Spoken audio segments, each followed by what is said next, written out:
Good morning, good afternoon, and good evening. When you're tuned in, you're with Lady Business and Give It to the People Radio, where you're going to get enlightened, enhanced, empowered, and enriched. Make sure that you always tune in to Give It to the People Radio.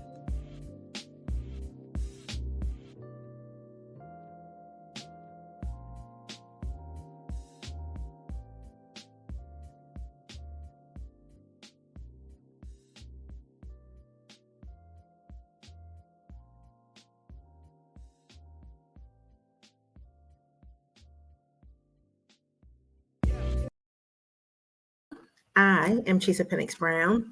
I am the Chief Curator over at Give It to the People, which is a company that is focused on mental wealth.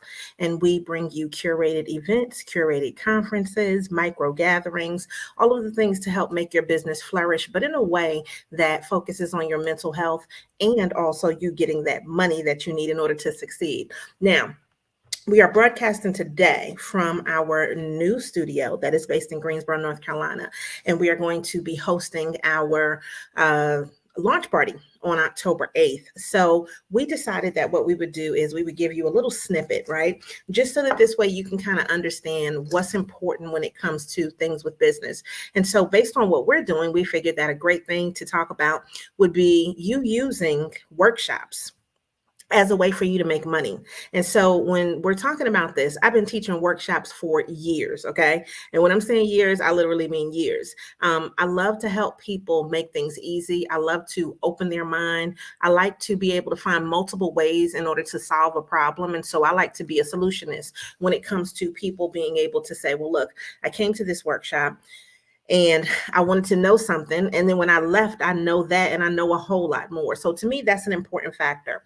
Now, for you, if you said, okay, well, look, Chisa, I've been thinking about possibly, doing some workshops. I've been thinking about taking this knowledge that's inside of my head and I wanted to write it down and I wanted to put in a presentation, a PowerPoint, or something of that nature. I like to use Canva, whatever it is that you like to use.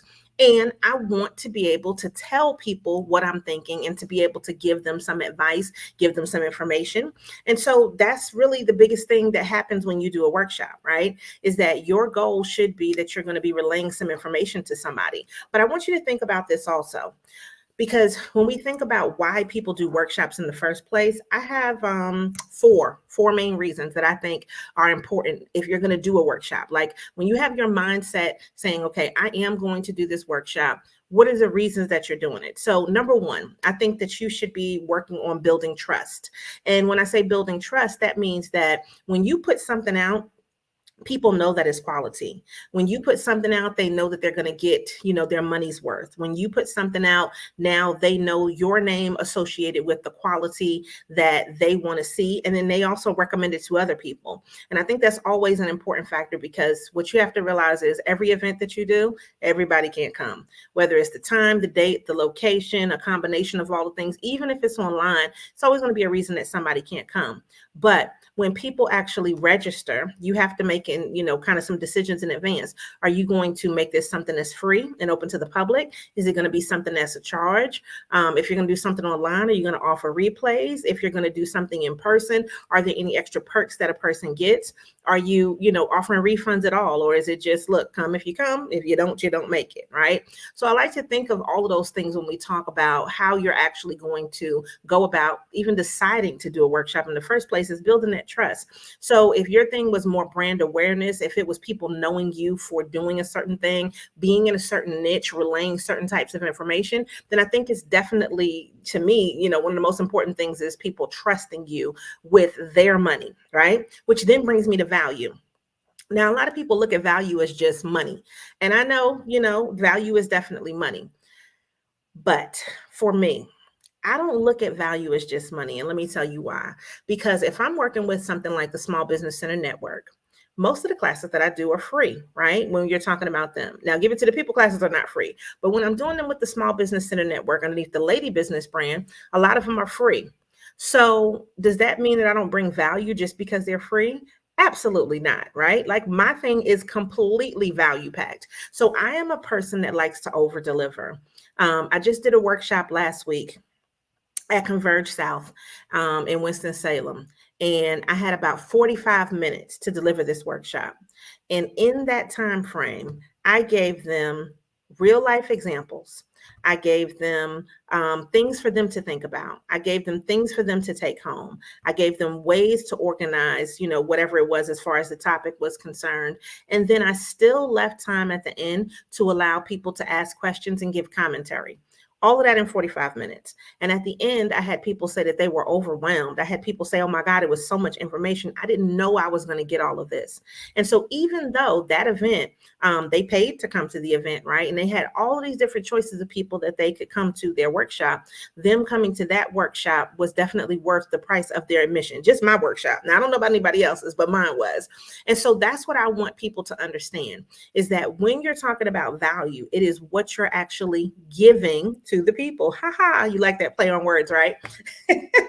So when I'm saying that to you, I want you to really take into consideration, if you're going to do a workshop, you don't want to just do the stuff that somebody could Google, right? Listen, I could just Google that. So how are you getting in depth? And so when I'm talking about value, I also mean the fact of, if a person asks you a question, that you can clearly articulate an answer to that question. And one thing that I personally like to do is give people alternates, right? Because I always listen to how people ask a question. And based on how you ask a question, then my answer may be different depending on who you are and what your actual goals are. So I like to look at the fact that value is not just the money. Like, do they feel like they got their money's worth? Yes, that's a great thing. But that knowledge that's overflowing, what that does is it does build the trust.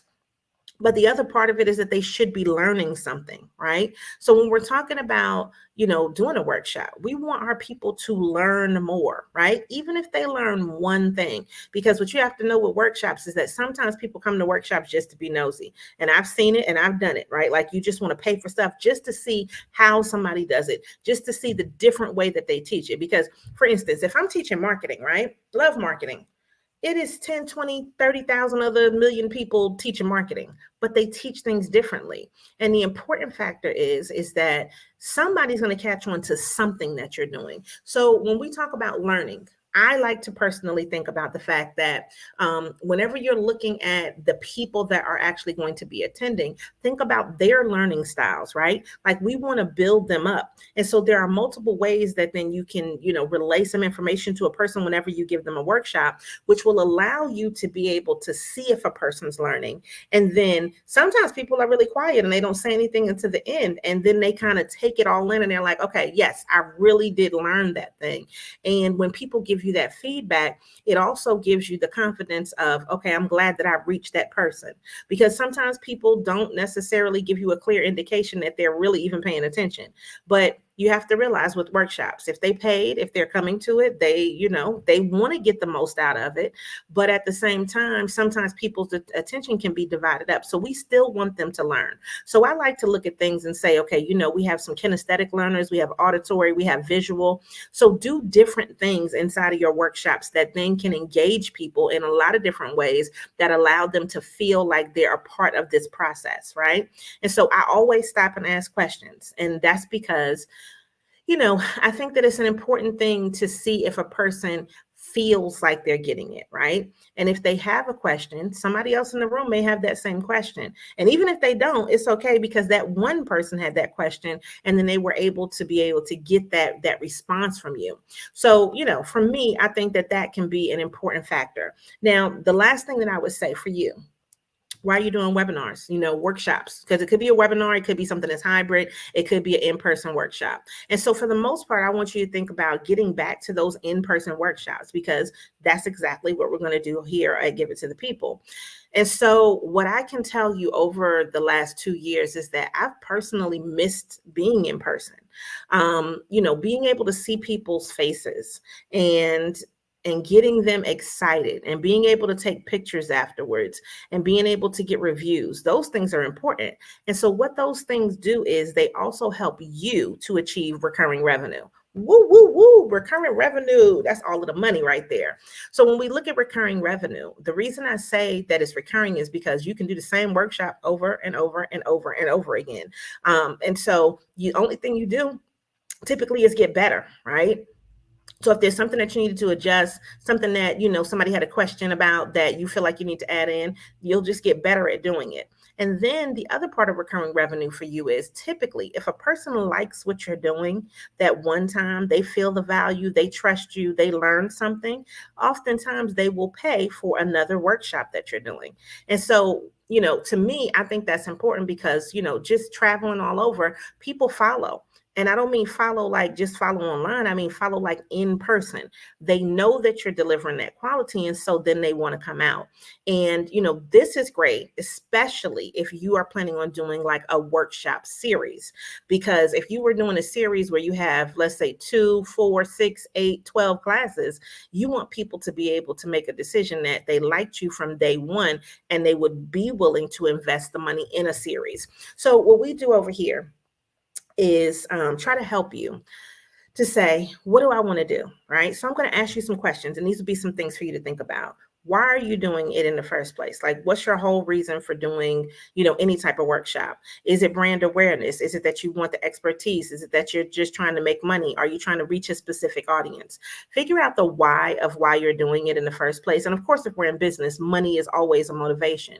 But in my opinion, I like to look at the fact of I'm doing this workshop because of the fact that I don't see anybody else doing it.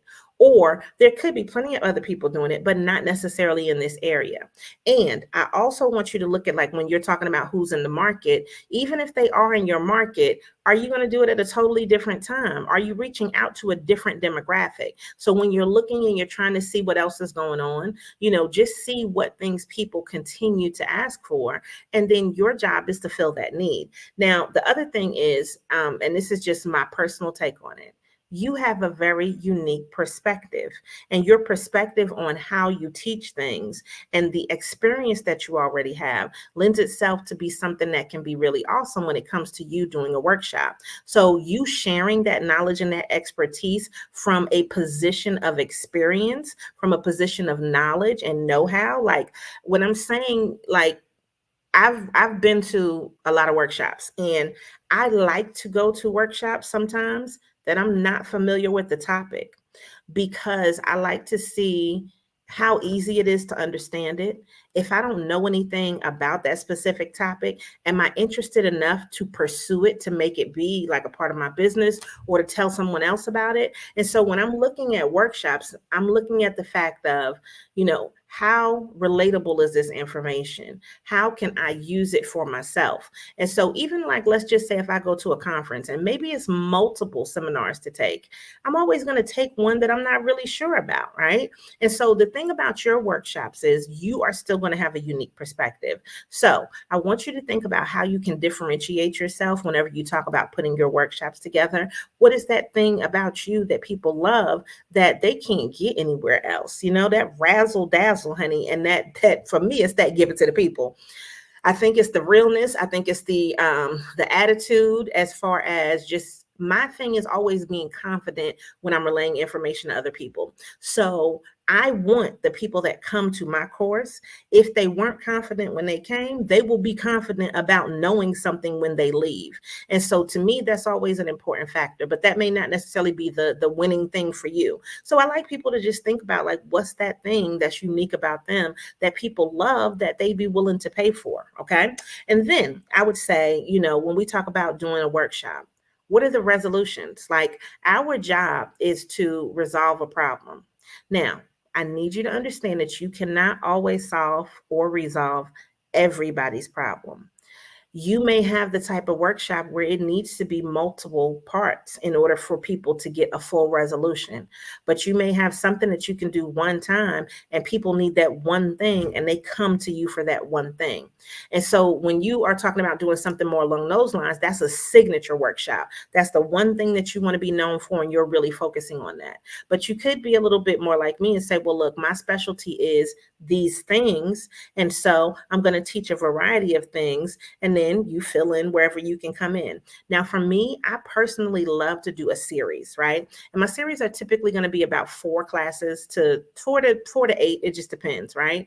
And so what I know is attention span, definitely. The time frame of when you're going to do it makes a difference, and giving people enough lead time to make a decision of, oh yes, I'm going to come and I'm going to invest that time and that money to spend to learn these particular things. So I like to build up workshops where one thing works first and then you do the second one and then it keeps on going, so that this way, by the time that you get to an end of a series, you know how to do a bunch of things. But I think that, with a lot of things that happen when we're talking about marketing is, and this is just specifically for marketing, but something had to come first, right? So really, it's not necessarily just marketing, but it's a lot of different disciplines where you need to learn step A before you jump all the way to M, right? And so when I do things, I always tell people I like to do them in a very linear way. And sometimes people can't see, well, why is she doing it that way? But I think that by the time that they get to the end of any workshop, they're able to really clearly discern, okay, well, I needed to understand the mindset of where she was trying to take me first, so that then this way, when she actually showed me how to do things, then I understand why they happen that way. So that's how I like to teach. Now, everybody doesn't do that. Some people just want to give you, this is what you do, 1, 2, 3, 4, and they don't necessarily explain why. But I was always a kid that wanted to know why. I still want to know why. Like, why is that? Why? And so I try to teach that way because it makes sense to people. Now, is there another way to do things? Sure. I mean, your way. You don't have to do things the same exact way. But I do think that whenever we talk about creating some type of stream of income for ourselves, that workshops can be a wonderful thing. So this is what I wanted to let you know. Here at Give It to the People, what we're focusing on is really those curated workshops, those curated conferences. And so we like to specialize in between the numbers of you being between, at a minimum, 4 people and at a maximum 25 people. And you'll say, okay, well, where does she get these numbers from? Okay, so let me make sure you understand. So here in our small studio that we have, and our studio is intimate, it's cute. It's not even anywhere near finished yet, but by the time that we do that launch party, it will be finished. It'll be so awesome. So you're looking at pretty much like a blank slate right now. And so by the time that everything is finished, this particular studio will be able to accommodate 4 people. Now, could you put a couple more in here? Yes, but we want people to be comfortable, and we still know the vid is out there in the world. So we want people to also be COVID safe. So if you want to do small workshops, we can always help you host these right in here. If you said, okay, well, I want to do something larger, we have space for 8, a 10, a 12, and then 8, 10, 12, and then also 25 room training facility. Now, what that allows you to do is it allows you to experiment. It also allows you to grow. It also allows you time to be able to see what is going to work.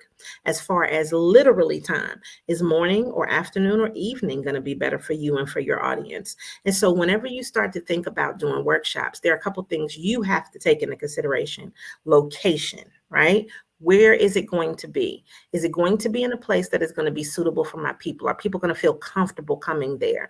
Are people going to have to walk far with parking? Like, I know that I've been at some venues and it's like 2-3 blocks away. And if it's at night and then I have to walk back, like after it's over, I'm not interested in that. Or what if it's raining? Or what if it's just a hot day and I have to walk 1,000,000 miles in order to get to a workshop? I'm wore out by the time I get to the workshop. You know what I'm saying? And so then it's like, and I have to sit and listen. So now I'm a person that likes to get to things early, but that still doesn't mean that your body doesn't heat up, right? That still doesn't mean that you still didn't have to exert that energy coming. So our place is beautiful. It is located where there is a parking deck right next door. So you can literally just walk across the street. And the other thing is that we have great accommodations that are here as far as comfortable seating, Wi-Fi. And so what we provide, just so that this way you have a clear understanding, is giving you the space to curate your event, okay? Making sure that your guests are welcome when they get here. Also making sure that any type of amenities that you need, like let's just say you want to make sure that everybody has a pen when they get there. If you got your notebooks and you want notebooks on the table, if you have booklets, if you have handouts, all of those things can be ready for you once you get here. Also, when you talk about your presentation, then we have beautiful flat screen TVs that you can put your presentation on, and that will allow people to be able to see things clearly, right? And they don't have to look at a little teeny mini monitor. They can look at a huge TV. And so I think that that's an important factor, because then you don't have to worry about projectors, right? And a lot of times whenever you want to host workshops, you have to think about the technology that's involved in there. You have to think about the cords that you need, because I have a HP, but you might have a Mac. And so you want to make sure that people are going to have these things, or that you bring them with you. What about the clicker that you need in your hand so you can advance your slides? So these types of things we like to think of for you, so that this way you don't have to be stressed. You can just come in and you can say, well, look, I'm ready to do my event, boom, and start it, and it's good to go, right? So creating that ambiance, creating that atmosphere, and providing professional services for you, I think that that's key, and I think that that's a really important thing when you talk about building your workshops. Now, in addition to that, you may say, okay, well, look, well, what time is my workshop? Are we going to do coffee? Are we going to have some snacks? Are we going to have a break? Are we going to have lunch? And so the thing is, you could do all of those things. It just depends on what you want to do. So what we do is we provide the opportunity for it to set up everything for you. And if you decide, okay, well, we want to do this type of food, then we can also do a lunch thing. I mean, you know, it's that kind of life, right? Because whenever you're doing workshops, somebody's going to get hungry, somebody's going to get thirsty, and it might be you. And let me tell you one thing, I have learned this: have yourself a bottle of water at all times through a workshop. You know, and so those little things like your throat getting dry, like people need to take those things into consideration. Your quality of your workshop is going to be drastically improved when you have a venue that is there that is going to be able to be suitable for yourself and your people. It's also going to be drastically improved when you have somebody that is helping you, because if you're a solopreneur, if you're a mompreneur, if you're just a regular entrepreneur, if you're out here preneuring in these streets, then a lot of times it's just you, and you need somebody to help do that. So what I look at is, I've rented a lot of venues, a lot of them, but a lot of times what they'll do is they'll do whatever setup you tell them, and then you're on your own. That's it. You're on your own. And so when we looked at what we could provide that was different, we said, well, you know, if there was somebody to greet, you know, your people, because what happens if you're running late? What happens if you have to go to the bathroom? What happens if you needed to run to the store? Like, you still want people to be greeted. You don't want them to sit there and look crazy, right? And so what we said was, okay, look at all of the pitfalls that have happened whenever you do these workshops, right? And see if you can solve those problems for people. So when we're talking about curating your event, when we're talking about curating a conference, when we're talking about curating your workshops and you building these things, I want you to understand that it's not just the content. It's not just about who gave you money. It's about the feeling that they have from when they walk in the door. It's also about the feeling that you give them before they made the decision to purchase. So what we do, and this is where the real kicker is coming in. I should have brought the tambourine today, but don't worry about that. Tammy's chilling right now. What we do also is help you with the marketing, and we co-sponsor the event with you. So this way you don't have to do everything on your own. So if you said, okay, well, Chisa, listen, I love what you're doing with Give It to the People. I definitely need a place to host my workshop. Then cool, this is the place, and we can provide that service for you. But I don't see anybody else out here helping you market your event typically. They're usually not, because they're so busy just making sure that they can get other people in the door that they're not taking the time out to help you with your event. So we send out email newsletters. We make sure that we list it on social media. We even have, of course, this live stream podcast that we're doing again. And so we provide additional opportunities for you to help with yourself, essentially, with the marketing. But you know, the biggest thing that I would say is, whenever you get a venue, the venue is there for you to rent the venue and for you to do all of the rest of the work. But what if you didn't have to do all of that? Like, wouldn't life be that much easier? Wouldn't it be worth you investing the money to have a great event and then have somebody there that is capable and definitely knows what they're doing that can run that event for you. I mean, I think it's a great thing. So just to let you know, if you say, well, look, when am I going to do my workshop? It's up to you. And so we have some morning times, afternoon times, evening times, and definitely on the weekends as well. Because when me and my husband, Montreux, we said, okay, well, what's the problem here? You have a lot of places that are co-working spaces that they don't cost that much to rent, right? But you can't get them after hours. When you're trying to get stuff after 5 o'clock, and when you're trying to get stuff on the weekend, unless you pay that premium fee, you do not get that access. And so the price of things becomes so much more, specifically if you went to do something like a hotel. If you do a hotel, they want you to get their food. They got all of the extra taxes and fees and all of the rest of that stress you out a little bit before you even get to do your event. So what we want to do is provide not only the space for you, also the marketing, curate your event day of, and in addition to that, make sure that you have a plan on how you're going to get your money back. So what we do is we look at a budget. We also take into consideration how many people you're going to have. We come up with a target number for you to charge, and then we go ahead and we help you put your event together. Now, we already have some clients that have booked their event, even though we're technically not open until October 8th when we do the launch party. And then after that, we'll be going ahead and putting people in place. But if you said, well, look, Chisa, I want to do something this year.